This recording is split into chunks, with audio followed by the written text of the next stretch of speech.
Hello, I'm Gil Zilkha. Welcome to Essential Classical Music. This video is taken from my larger video on the consensus reference recordings of the core classical music repertoire.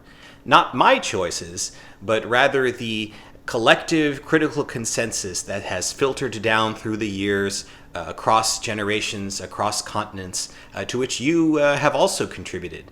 And if you agree with my choices, or if you think the consensus lies elsewhere, as always, feel free to comment, and I hope you enjoy it. Now let's move to Antonin Dvořák and his two most popular symphonies, the 8th and the 9th. And this one I think is a fairly easy choice too, and that is this recording from the early 70s. Raphael Kubelik with the Berlin Philharmonic.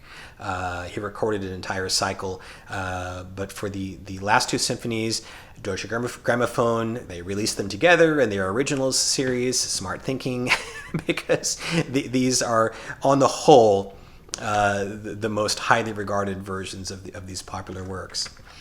Now for his cello concerto, there are, I think, I was debating this one, whether to go with one or two, and I think at the end of the day, I really couldn't make a case for one of these not being a reference, and that is, first of all, Pierre Fournier with George Szell and the Berlin Philharmonic, and then Herbert von Karajan, he's the conductor, Mstislav Rostropovich, the cellist, with the Berlin Philharmonic. Both of these are from the 60s, two of the, if not the two premier cellists of their time, at least on recording.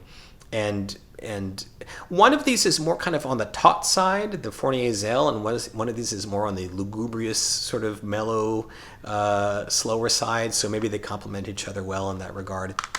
I think they can both be counted as the reference. And next, let's talk about his chamber masterpiece, the String Quartet number 12, the American Quartet.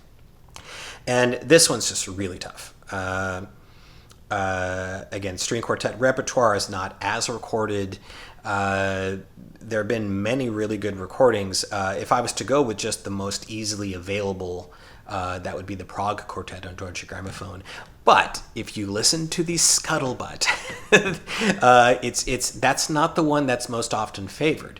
Now, which one is? That's a harder question. I'm actually going to go with one that is the opposite of the Prague in terms of availability. It's really difficult to find this one, partly because the record label is no longer around, and that's this one, the Talich Quartet. This was recorded in the late 70s. There are other versions that you could also include as reference versions, but I think this is the one that, just by a little bit, you get a little bit more across the board critical acclaim, and it's definitely very, very good, very recommendable as are others. Thanks for watching. I hope you enjoyed this video. And if you did, I hope you'll also take time to click the like and subscribe buttons. And with that, I want to wish you all a great day and happy listening.